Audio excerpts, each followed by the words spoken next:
नमस्कार, आदाब। Crime petrol dial 100 में आप सबका स्वागत है। इंसान का अतीत गुजरे हुए दिन के अखबार की तरह से होता है, जिसकी रिसाइकलिंग से पहले हम अक्सर कुछ कटिंग्स खूबसूरत पलों की तरह संभाल कर रख लेते हैं। गुजरे हुए कल को अगर आज में जिंदा रखकर हमें पॉजिटिव एनर्जी मिलती है तो बेहतर है, लेकिन अगर गुजरा हुआ कल हमें आगे बढ़ने से रोकता है तो उसे भुला देने में ही भलाई है, क्योंकि आने वाला हर कल नई सुर्खियों से शुरू होता है। मुंबई के Thakkar college of arts and science के डीन सत्यभामा रंधावा को शिक्षा मंत्रालय ने शिक्षक दिवस पे टीचर्स ऑनर्ड अवार्ड देने की घोषणा की है। सत्यभामा रंधावा ने अपने योगदान से न सिर्फ अपने कॉलेज को एक ऊंचे मकाम पे पहुंचाया है, बल्कि अपनी काबिलियत के बल पे उन्होंने कई उपलब्धियां भी हासिल की है। ठक्कर कॉलेज के head of trustees Himanshu Thakkar ने अपना बयान सोशल नेटवर्किंग साइट पे पोस्ट करते हुए लिखा है कि उन्हें गर्व है कि Thakkar college of arts and science के डीन सत्यभामा रंधावा उनके शिक्षा संस्थान से जुड़ी हुई है।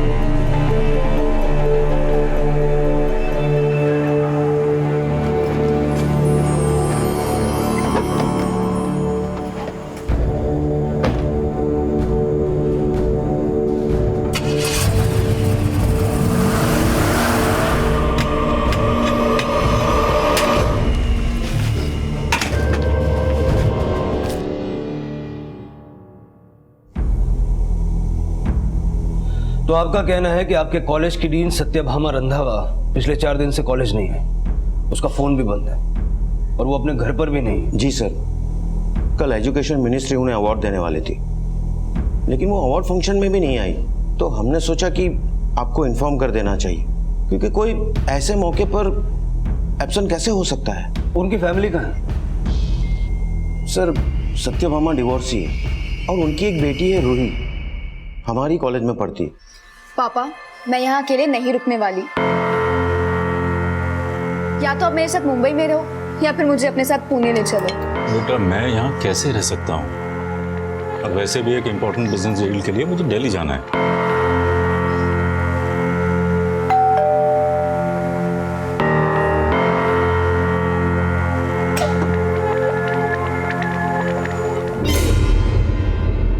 संदेश जी, सत्यभामा पिछले 4 दिन से कॉलेज नहीं गई, वो अपने घर पे भी नहीं, उसका फोन भी बंद है, लेकिन कॉलेज अथॉरिटीज से हमें पता चलता है, आपसे नहीं, कि वो लापता है। नहीं सर, वो लापता नहीं है, अपनी मर्जी से कहीं गई। कहाँ? ये नहीं पता, लेकिन उन्होंने जाने से पहले मुझे एक मेल किया था। कैसा मेल?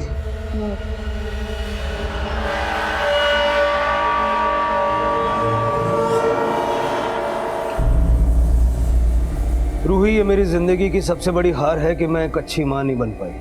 मैं अपने आप को इतना छोटा महसूस कर रही हूँ कि किसी से नजरें मिलाने की हिम्मत नहीं जुटा पा रही, इसलिए मैं सबसे दूर जा रही हूँ। कब लौटूंगी ये भी नहीं जानती। मेरी फिक्र मत करना, अपना ख्याल रखना। तुम्हारी माँ। सर, एक्चुअली जब मेरा और सत्यभामा का डिवोर्स हुआ था तो Ruhi was hardly 9 years old। अब 19 साल की है। इसकी इच्छा है कि वो अपनी माँ के साथ नहीं, अपने पापा के साथ रहे, तो बस इसी बात से हर्ट होकर वो हर्ट नहीं, वो मुझे इमोशनली ब्लैकमेल कर रही है ताकि मैं अपना फैसला बदल दूं। तुम अपनी माँ के साथ क्यों नहीं रहना चाहती? अब तक मैं उन्हीं के साथ तो रह रही थी, लेकिन अब मुझे पापा के साथ रहना है। सत्यभामा जा कहाँ सकती है? No idea sir. इंसान की निजी जिंदगी के रहस्य सबसे ज्यादा उसके करीबी लोग ही जानते हैं। हमारे हर फैसले से हमारे अपने परिचित होते हैं, लेकिन क्या सत्यभामा के परिवार वाले भी उसकी जिंदगी के रहस्यों से परिचित थे, या फिर ये महज उनकी गलतफहमी थी? और या फिर सत्यभामा का पति संदेश और बेटी रूही पुलिस से कुछ छिपाने की कोशिश कर रहे थे? पुलिस इन सभी सवालों के जवाब ढूंढ ही रही थी कि तभी ठक्कर कॉलेज से जुड़े एक और घिनौने अपराध की घटना सामने आई। साक्षी, साक्षी, साक्षी, साक्षी, साक्षी, साक्षी, साक्षी।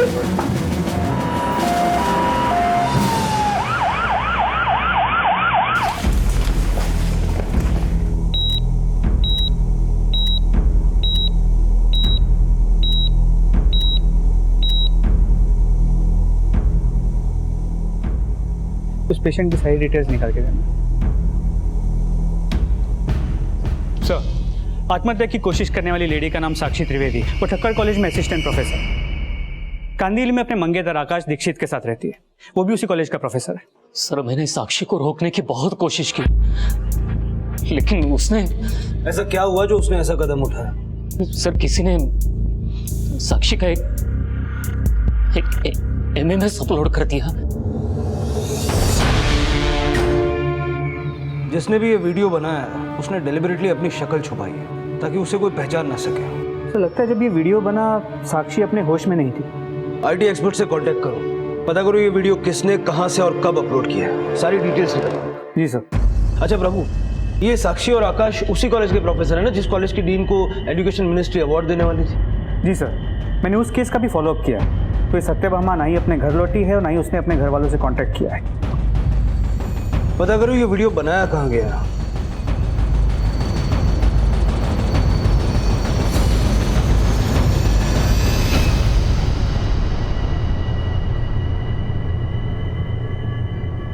वो वीडियो यही तुम्हारे बेडरूम में बना है। कहीं ये वीडियो तुमने ही तो? नहीं सर, सर मैं साक्षी से शादी करने वाला हूँ। अपनी फियांसे के साथ मैं ऐसा क्यों करूँगा? अगर तुम कुछ नहीं जानते तो साक्षी तो जानती होगी, कुछ बताया उसने? सर साक्षी ने मुझे बात करने तक का मौका नहीं दिया। मतलब? सर कल रात हमारे कलीग ने इस वीडियो के बारे में बताया। जैसे ही मैंने और साक्षी ने ये वीडियो देखा तो साक्षी ने, आकाश, साक्षी साक्षी साक्षी साक्षी मेरी बात सुनो, साक्षी दरवाजा खोलो। सर पता चला है कि साक्षी के घर उसी के कॉलेज के 3 स्टूडेंट्स ट्यूशन पढ़ने आते थे। मूव।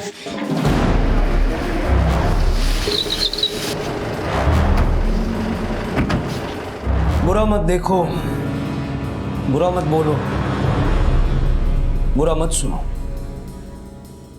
तुम तीनों ऐसे दिखा रहे हो जैसे तुम लोग बहुत ही डिसिप्लिन हो, लेकिन अगर पता चला ये कांड तुम में से ही किसी ने किया है तो? सर, मुझे नहीं लगता कि ये तीनों या कॉलेज का कोई भी स्टूडेंट ऐसी हरकत करेगा। ये किसी बाहर वाले का काम है। बाहर वाले का क्या, किसी घर वाले का भी काम हो सकता है। आकाश और साक्षी के कॉल रिकॉर्ड निकालो, पता करो वाकई इनके बीच सब कुछ ठीक भी था या कहानी कुछ और ही है। सर हाँ गौतम, ठीक है सर, साक्षी को होश आ गया। चल।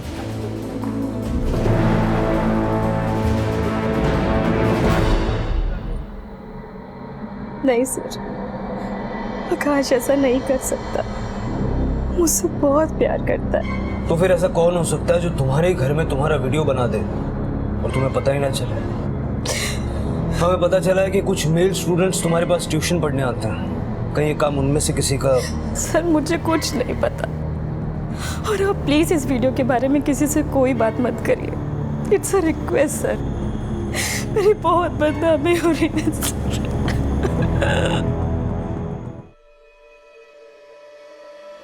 सर ये वीडियो 2 सितंबर दोपहर 12:15 बजे अपलोड किया गया है किसी फेक आईडी से। अपलोड करने वाले ने पीसी या लैपटॉप से नहीं बल्कि एंड्रॉयड फ़ोन से ये अपलोड किया गया है। एंड्रॉयड फ़ोन जी, लेकिन अपलोड करने के लिए सिम कार्ड का नहीं वाईफाई कनेक्शन का यूज़ हुआ है।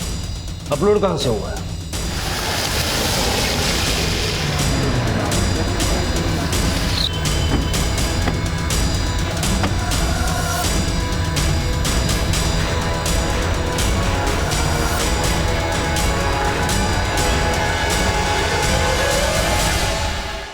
सर ये वाईफाई कनेक्शन तो स्टूडेंट्स लाइब्रेरी का है, लेकिन आप ये सब? साक्षी का वीडियो यहीं से, इसी कॉलेज से अपलोड हुआ है। क्या?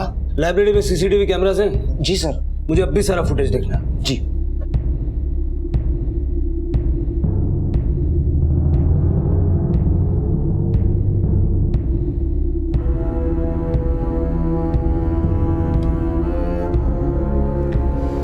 लाइब्रेरी कहाँ है? नीचे फर्स्ट फ्लोर।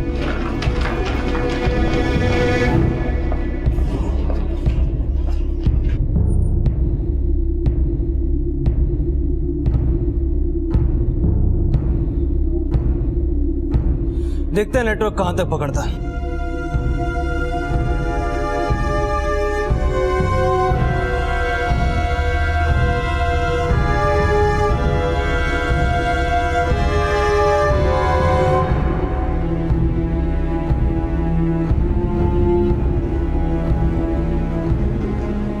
नेटवर्क तो फुल है, कैंपस में चल के देखते हैं कहाँ तक नेटवर्क मिलता है।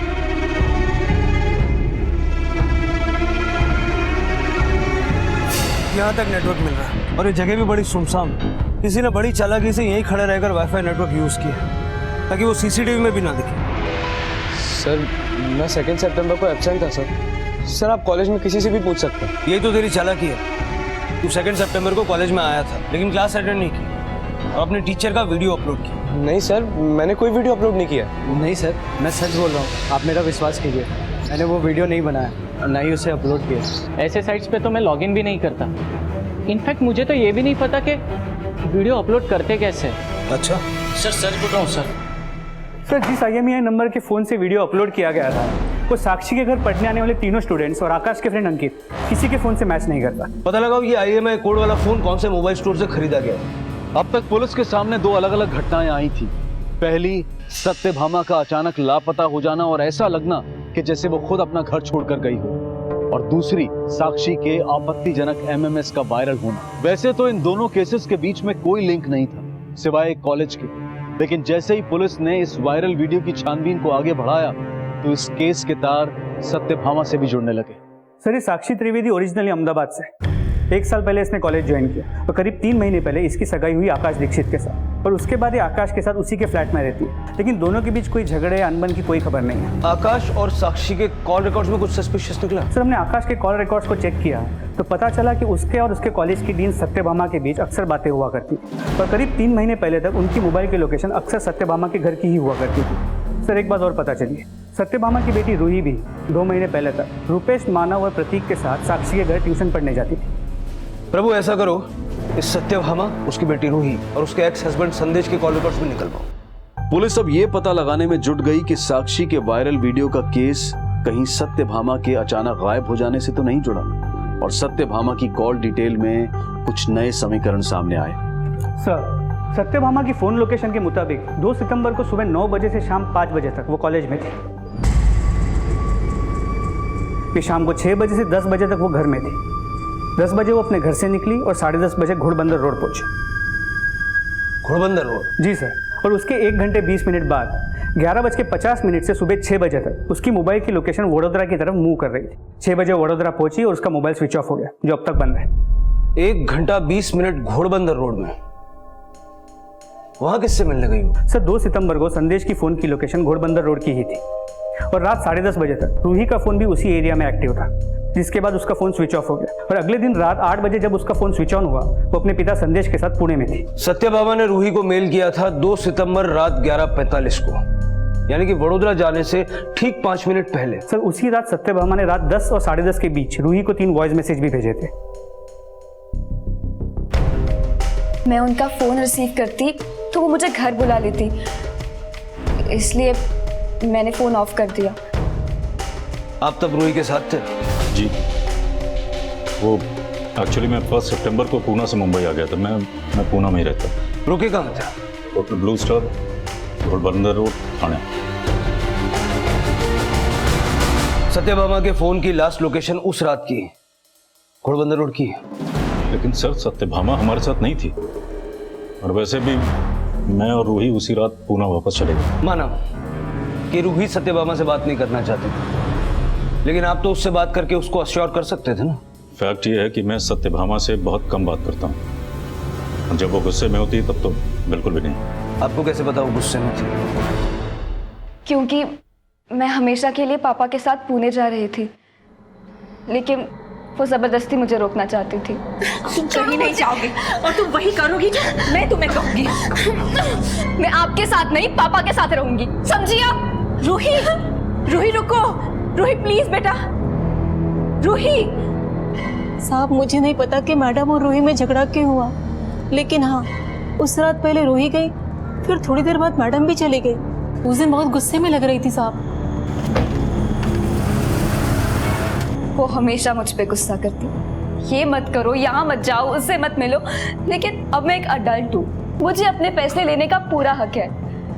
और जब मैंने पापा के साथ रहने का फैसला लिया तो बस एक मेल करके वो ये साबित करना चाहती है कि वो गिल्ट में है। तुम्हारी माँ पिछले 2 हफ्तों से लापता है, तुम्हें उनकी जरा भी फिक्र नहीं। फिर मैं भी तो अपने लेवल पर उसको ढूंढने की कोशिश कर रहा हूँ। वडोदरा में पता किया? वडोदरा? 3 सितंबर को सत्यभामा का फोन वडोदरा में बंद हुआ। वहां कोई दोस्त या रिश्तेदार है उसका? नहीं। लगता है तुम अपनी माँ के बारे में अपने पापा से ज्यादा जानती हो। हाँ, पापा और उनका रिश्ता तो सिर्फ 10 साल का था, लेकिन मैं 19 साल से उनको झेल रही हो। बोल दो, क्योंकि मुझे वैसे भी महसूस नहीं हो रहा कि तुम अपनी माँ से प्यार करती हो। प्यार तो वो भी नहीं करती थी मुझसे। जब मैं 9 साल की थी तो उन्होंने मुझे मेरे पापा से अलग कर दिया। रूही, तुम प्रोफेसर साक्षी के पास ट्यूशन पढ़ने जाती थी? हाँ। फिर छोड़ क्यों दी? ट्यूशन क्या, मैंने तो कॉलेज भी छोड़ दिया। मुझे इस शहर में रहना ही नहीं है। प्रोफेसर आकाश का तुम्हारे घर आना जाना था?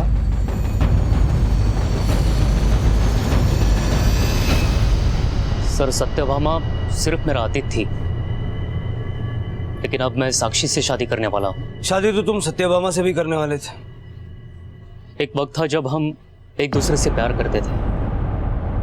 मैं उससे शादी भी करना चाहता था। तो की क्यों नहीं? क्योंकि वो शादी नहीं करना चाहती थी।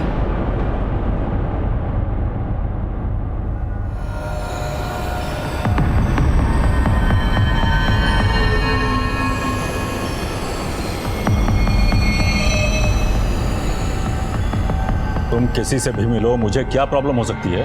मैं तो सजेस्ट कर रहा हूँ कि अगर वो इतना पसंद है, शादी कर लो उससे। तुम चाहते हो कि मैं शादी कर लूं ताकि तुम मुझे एलिमनी देने से छुटकारा पा लो? भूल गया था कि या तो तुम फ्लर्ट करती हो या फ्रॉड, जैसा तुमने मेरे साथ किया एलिमनी पाने के लिए। इतना पैसा है तुम्हारे पास, 1 लाख रुपए महीना देने के लिए तुम्हारी जान जा रही है? 1 लाख नहीं, तुम्हें जितना पैसा चाहिए ले लो, लेकिन प्लीज रूही को मेरे साथ रहने दो। देखो रूही तो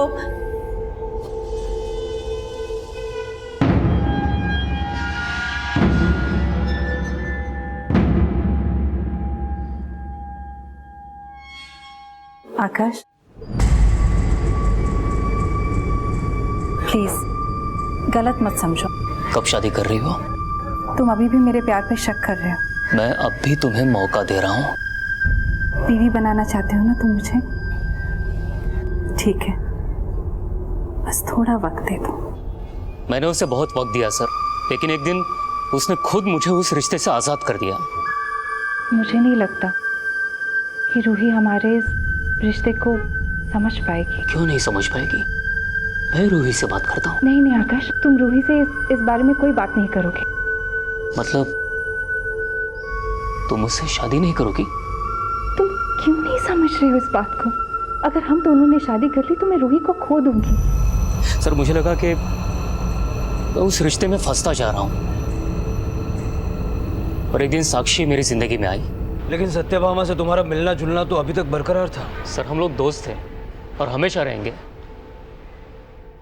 सर, जिस IMEI नंबर के एंड्रॉयड फ़ोन से साक्षी का वीडियो अपलोड हुआ था, वो एक स्टोर से 29 अगस्त को खरीदा गया था। उस स्टोर की 29 अगस्त की CCTV फुटेज।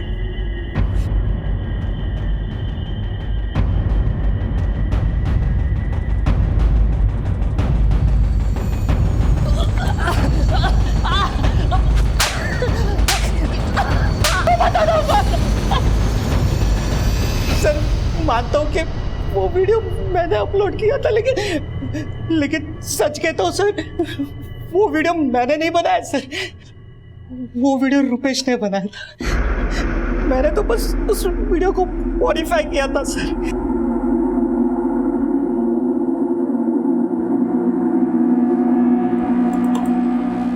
अरे यार जल्दी करना यार प्रतीक, कितना टाइम लगा रहा है तू? जल्दबाजी मत कर यार, थोड़ी सी भी मिस्टेक हो गई ना तो झट से पकड़ा जाएगा कि वीडियो में तू है। अपलोड किसके कहने तक किया? बस मस्ती में।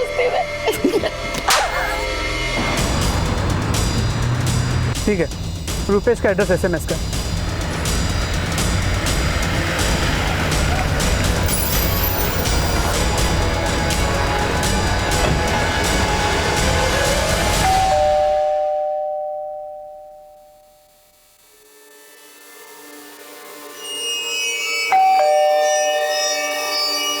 तोड़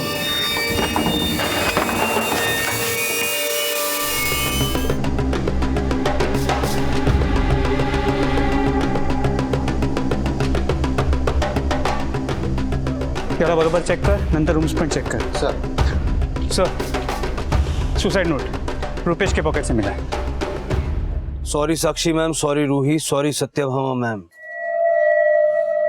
साक्षी को उसने सॉरी लिखा क्योंकि उसने साक्षी का वीडियो बनाया था, लेकिन ये रूही और सत्यभामा को उसने सॉरी क्यों लिखा? रुपेश ने वीडियो बनाया क्यों और अचानक आत्महत्या कर ली?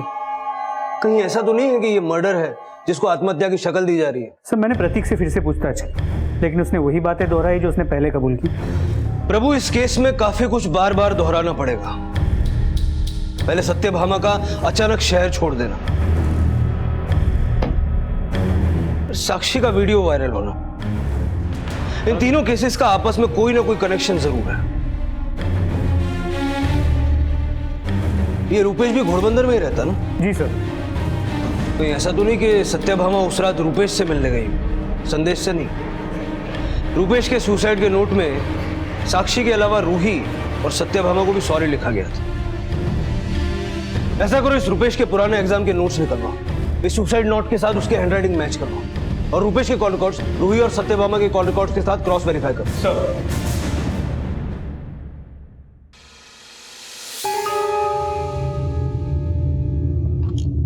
रूही, सत्यभामा का कोई मेल, मैसेज या कोई फोन आया? आपने सिर्फ ये पूछने के लिए मुझे बुलाया? नहीं, तुम्हारे बॉयफ्रेंड का सुसाइडल केस डिस्कस करना था. मेरा कोई बॉयफ्रेंड नहीं. लेकिन तुम्हारे फ्रेंड्स का कहना है कि तुम्हारा और रुपेश का अफेयर था. तुम्हारे call records, messages, social networking sites पर अपडेट्स, फोटोज, इससे तो हाँ, रुपेश मेरा बॉयफ्रेंड था, लेकिन ब्रेकअप हो गया. क्यों हुआ ये बताओगी? मम्मी की वजह से. गिफ्ट्स तो बहुत अच्छे हैं, लेकिन किस खुशी में? एक्चुअली मैं रहने दो. जो तुम बोलना चाहते हो ना, पहले मैं ही बोल देती हूँ. I love you. Ruhi,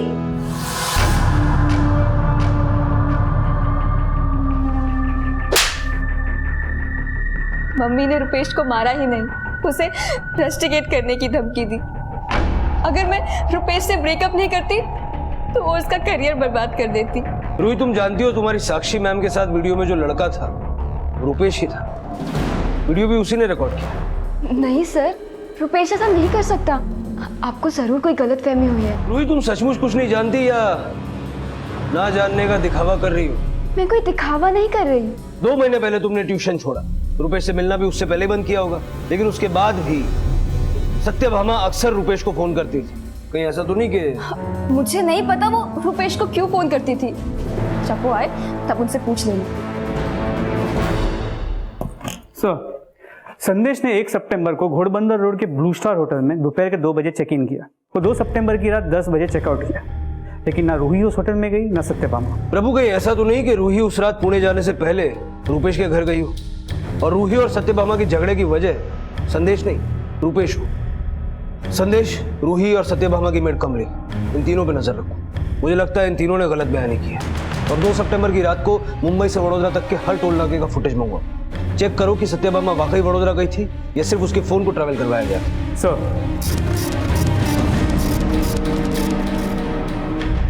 police अब ये पता लगाने में जुट गई कि आखिरकार सत्यभामा कहाँ थी.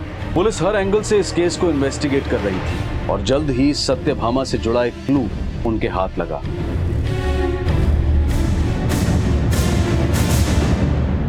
सर, 2 सितंबर की रात से 3 सितंबर की सुबह तक सत्यभामा की कार मुंबई से वडोदरा के बीच के हर टोल नाके से गुजरी थी.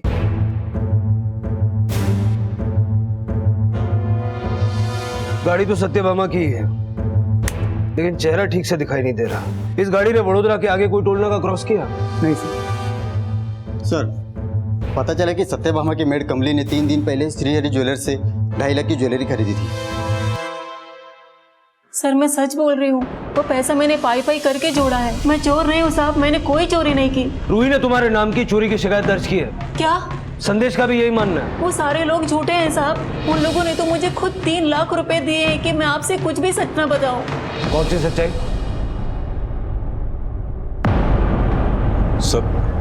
सर, मैं नहीं चाहता था कि वो बात आपको पता चले, क्योंकि उससे सत्यभामा ही नहीं, मेरी रूही, हम सबकी बदनामी होती सर।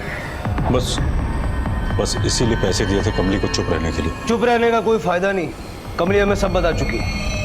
2 सितंबर की रात को तुम्हारे और सत्यभामा के बीच के झगड़े की वजह तुम्हारे पापा नहीं, रूपेश था।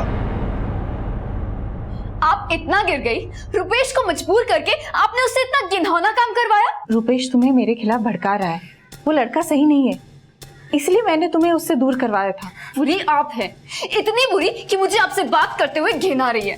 तो तुम सत्यभामा को इसीलिए कोस रही थी कि रूपेश ने साक्षी का वीडियो सत्यभामा के कहने पे बनाया। ये बात तुम्हें रूपेश ने बताई?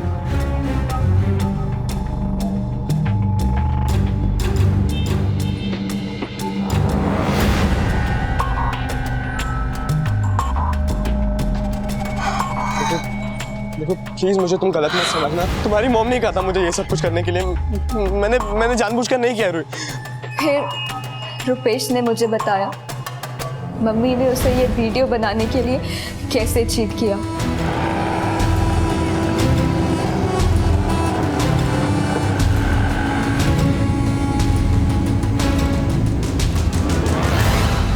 रुपेश मैम आ जाओ, अंदर आके बैठ जाओ। नहीं थैंक यू मैम, मैं चला जाऊंगा। आ जाओ, कम।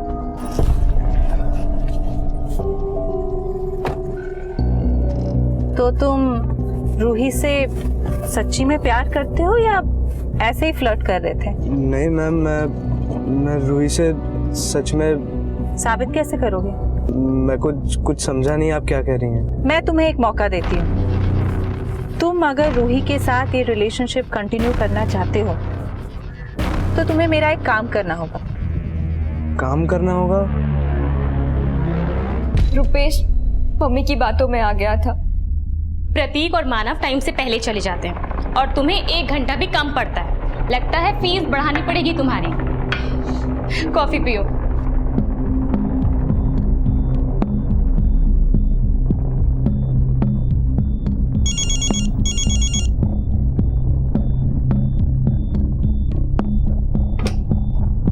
Hello hello hello, blank call थी। हाँ लिखा तुमने? कॉफी पियो, ठंडी हो जाएगी।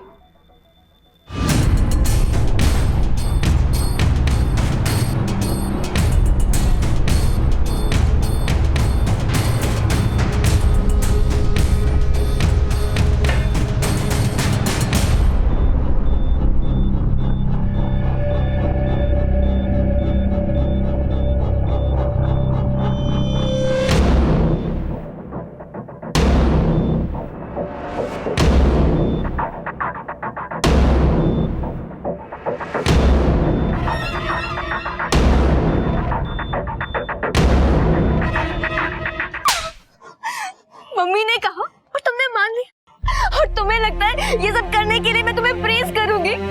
मुझे पाने के लिए तुमने साक्षी मैम के साथ। रुपेश ने बताया कि वो वीडियो पहले ही मम्मी को दे चुका था और उन्होंने ये डीवीडी। ओह गुड, और ये लो तुम्हारे काम की कीमत। नहीं मैम, नहीं चाहिए मुझे। अरे रख लो, और इसके बाद रूही से मिलने की कोशिश भी मत करना। बट मैम आपने तो कहा था कि। क्या कहा था? मैं तो तुम्हें टेस्ट कर रही थी कि तुम रूही से सच्ची में प्यार करते भी हो या फिर। तुमने तो साबित कर दिया कि तुम बहुत ही गिरे हुए इंसान हो। मैं सच में रूही से बहुत प्यार करता हूँ मैम। मुझे कोई पैसे नहीं चाहिए मैम। मैं रूही से सच में बहुत प्यार करता हूँ। Enough! Stop all this! मिलूंगा मैं रूही से, देखता हूँ क्या करती है आप। खबरदार जो तुमने रूही से मिलने की कोशिश भी की, नहीं तो इस वीडियो के बेसिस पे तुम्हें पुलिस के हवाले कर सकती हूँ। तुमने इस वीडियो के बारे में साक्षी को बताया था? मैं किस मुंह से उन्हें ये बातें बताती? 2 सितंबर की रात को तुम रूपेश के घर गई थी? मैं रुपेश के घर क्यों जाऊंगी सर? उस दिन मैंने सिर्फ मम्मी के साथ ही नहीं, रुपेश से भी सारे रिश्ते खत्म कर दिए थे। प्रभु ये तो साफ है कि साक्षी का वो वीडियो रूपेश नहीं बनाया, लेकिन साक्षी का ये कहना था कि उसे बिल्कुल भी एहसास नहीं हुआ कि वो वीडियो किसने बनाया, जबकि रूही का ये कहना है कि सत्यभामा ने वो वीडियो रूपेश से बनवाया। तो ऐसा तो नहीं है कि ये वीडियो बनवाने के पीछे सत्यभामा का कोई और ही मकसद हो? तो हो सकता है कि वो इस वीडियो के जरिए साक्षी को बदनाम करके आकाश को अपनी ज़िंदगी में वापस लाना चाहती है। पर यह भी हो सकता है कि वो आकाश और साक्षी को ब्लैकमेल भी कर रही है। नहीं सर, सत्यभामा ने कभी वो वीडियो दिखा कि मुझे ब्लैकमेल नहीं किया। मुझे नहीं लगता कि वो ऐसा कर सकती है। अगर सत्यभामा ने कुछ नहीं किया तो क्या रूही झूठ बोल रही है? या रुपेश ने रूही से झूठ बोला होगा? सर, रुपेश ने ही झूठ बोला होगा। जो ऐसी हरकत कर सकता है उसे सच्चा नहीं कहा जा सकता। सत्यभामा इस हद तक गिर ही नहीं सकती। वो ऐसी नहीं थी आकाश जैसा कि तुम सोच रहे हो।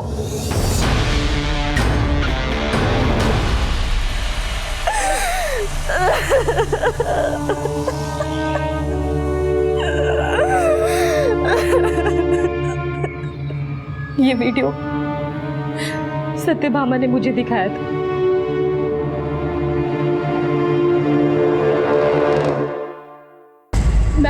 मैम ये अगर तुम नहीं चाहती कि ये वीडियो वायरल हो और आकाश तुमसे अपनी मंगनी तोड़ दे, इससे पहले तुम ही उसे छोड़ दो।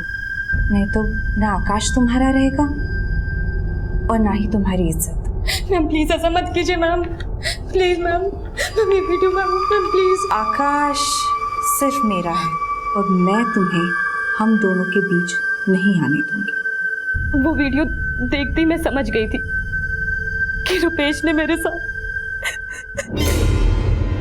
तो तुमने पुलिस कंप्लेंट क्यों नहीं की? बहुत डर गई थी। मैं ये बात आकाश को भी नहीं बता पा रही थी क्योंकि मुझे डर था कि आकाश मुझे गलत ना समझ बैठे। इसीलिए मैंने सत्यभामा को बोल दी कि मैं आकाश से सगाई तोड़ दूंगी। फिर भी मेरा वीडियो अपलोड हो गया।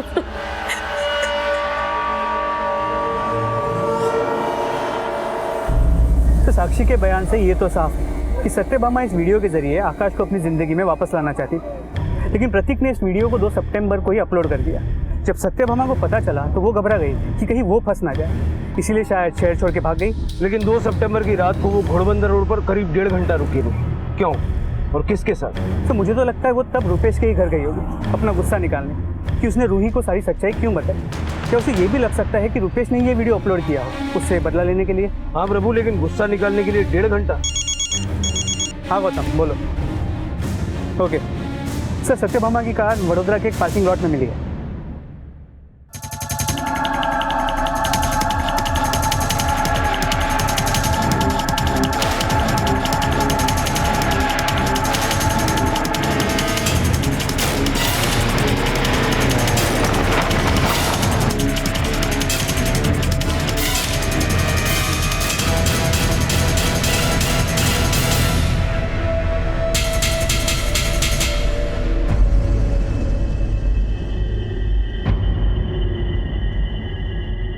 इस पार्किंग लॉट के अटेंडेंट तुम ही हो?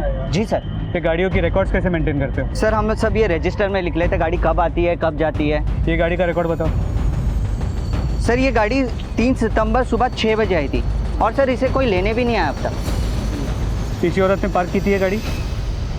सर ठीक से याद नहीं, लेकिन कोई औरत ही थी। सर रुपेश की पोस्टमार्टम रिपोर्ट, मौत गला घुटने की वजह से हुई है।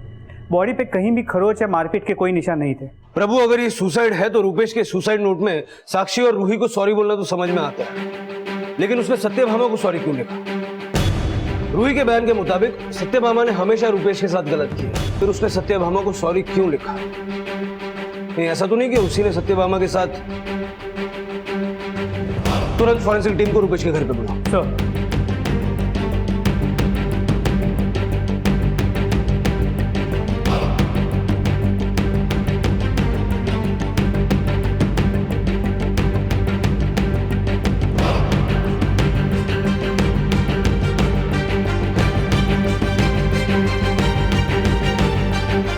सर यहाँ कुछ ब्लड ट्रेसेस मिले हैं। कितने पुराने होंगे ये ब्लड ट्रेसेस? ये तो सर अभी एग्जामिन करने के बाद ही बताया जा सकता है।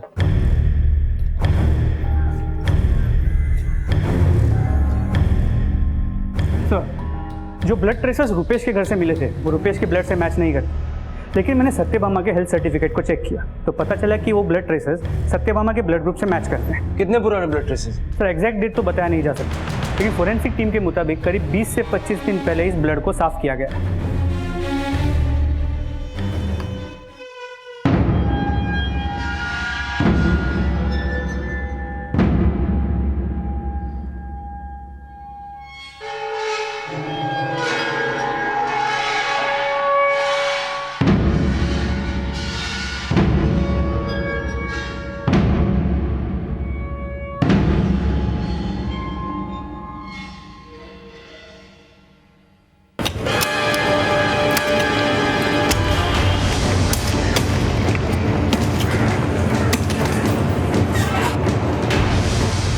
रुक जाओ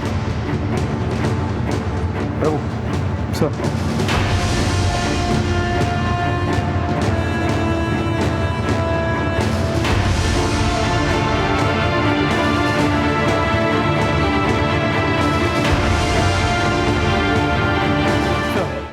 डीएनए टेस्ट से ये साफ हो गया है कि बॉडी सत्यभामा की ही थी, पर पोस्टमार्टम रिपोर्ट के मुताबिक हत्या का समय 2 सितंबर की रात करीब 11:15 बजे का था। अगर रात 11:15 बजे सत्यभामा का मर्डर हो गया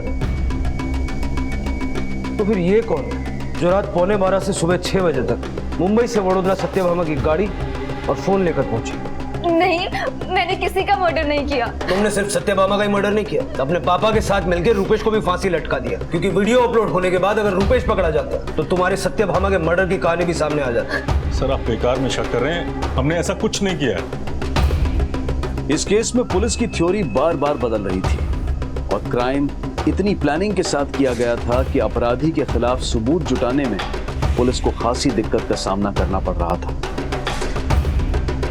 पर फिर एक ऐसा बारीक सुराग मिला जिसने इस केस को सही दिशा दे दी। 2 सितंबर की रात को तेरे फोन का लोकेशन तेरे घर का था, लेकिन 3 की सुबह 11 बजे वलसाड़ के एटीएम से तूने विड्रॉल कैसे किया? सर वो मेरा एटीएम कार्ड खो गया था, मैंने उसी दिन बैंक में कंप्लेंट भी रजिस्टर करवाई थी। आप चाहे तो चेक कर सकते हैं सर। सर वलसाड़ एटीएम की सीसीटीवी फुटेज चेक कर ली। वडोदरा से मुंबई लौटते हुए तेरे एटीएम कार्ड से तूने नहीं, साक्षी ने पैसे विड्रॉ किए थे।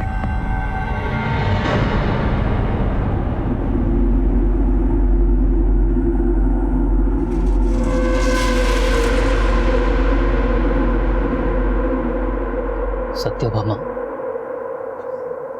जोंक की तरह चिपड़ गई थी मुझसे। मैंने साक्षी के साथ सगाई की तो उससे बर्दाश्त नहीं हुआ और खिनौना बेतरा चल के मुझे ब्लैकमेल करना शुरू कर दिया। अरे ये तुम मुझे ब्लैकमेल कर रही हो? तुम अब मेरे हाथों की कठपुतली बन चुके हो। मैं जैसे नचाना चाहूं तुम्हें नाचना होगा, समझे? उसने मुझे इतना मजबूर कर दिया कि मैं ना चाहते हुए भी उसके हाथों की कठपुतली बन के रह गया था। मैंने साक्षी को सब बता दिया और इससे पता चल गया कि वो वीडियो रूपेश ने ही बनाया होगा। मैं जानता था सत्यभामा की कमजोर नब्ज उसकी बेटी रूही थी और रूही को उससे दूर करने के लिए मैंने रूपेश को उकसाया कि वो रूही को सच बता दे।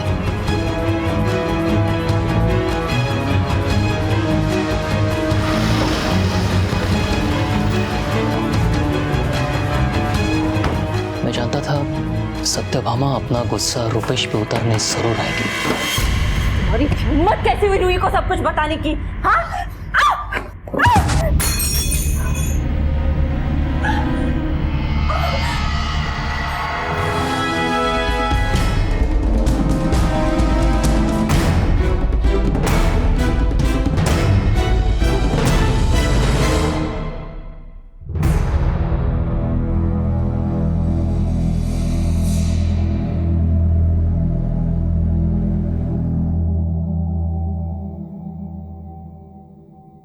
इंसान का एक गलत फैसला एक पल में उसकी जिंदगी तबाह कर सकता है। माना कि इस गलती की शुरुआत सत्यभामा ने की, लेकिन रूपेश, आकाश, साक्षी सब अपनी मजबूरियों को अपराध के रंग में रंगते चले गए। इसलिए बेहद जरूरी है कि कोई भी फैसला लेने से पहले हम एक बार ये जरूर सोचें कि जिन बीते हुए दिनों का हिसाब बराबर करने के लिए हम अपने आज को गंवा रहे हैं, आने वाले कल में सिर्फ उसका परिणाम ही हासिल होगा। जिसे बदलने की जरा सी भी गुंजाइश बाकी नहीं होगी। इसी विचार के साथ अब मैं अनूप सोनी आपसे विदा लेता हूं। फिर मुलाकात होगी अगले एपिसोड में एक और चौंका देने वाले केस के साथ। तब तक अपना और अपने परिवार का ख्याल रखें और देखते रहें क्राइम पेट्रोल डायल 100। सबक एक को सीख हम सबको। जय। क्राइम पेट्रोल के और भी दिलचस्प कहानी देखने के लिए हमारे चैनल को सब्सक्राइब करें और बेल आइकॉन दबाना न भूलें।